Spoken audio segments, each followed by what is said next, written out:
La naissance des Rose-Croix, mythe, magie et manipulation. C'est une société qui ne revendique ni pouvoir ni richesse, mais qui a influencé des rois, des savants et des révolutions entières.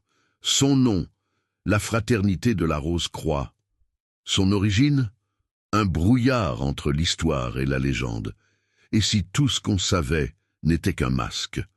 Un homme sans visage, une silhouette encapuchonnée, marche dans une bibliothèque en flammes, tenant un parchemin enroulé. Le récit commence en 1614. Un mystérieux manifeste circule en Allemagne.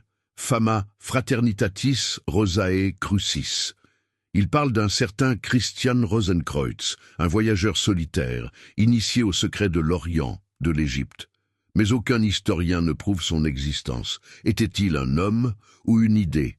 Le cercle invisible, un cercle fermé. 7 hommes en robe rouge autour d'une table, avec une rose posée au centre. Selon les textes, Rosenkreuz aurait fondé une fraternité secrète composée de 7 sages. Ils vivaient cachés, guérissaient les malades, refusaient la gloire. Mais leur véritable mission, préserver la connaissance perdue, celle d'avant le déluge. Une légende programmée. Un imprimeur du XVIIe siècle regardant l'affiche du manifeste, un sourire en coin. Et si ce n'était qu'un coup de génie?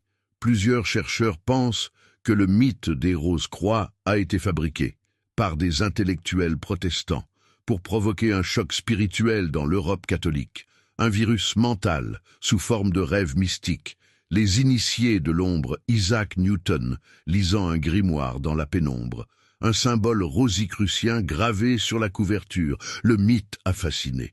Francis Bacon, Newton, Descartes, tous ont été soupçonnés d'en faire partie, mais aucun n'a jamais confirmé. Le silence est leur première loi, le doute, leur armure. Le tombeau scellé, un sarcophage orné d'un compas, d'une croix et d'une rose rouge.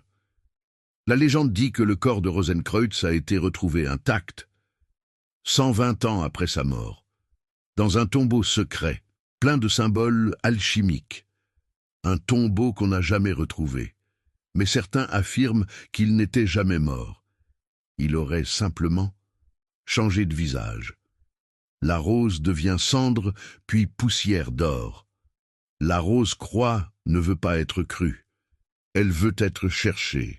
Et si vous lisez entre les lignes, elle est peut-être déjà là, autour de vous. Abonne-toi. Ce savoir n'attend que toi.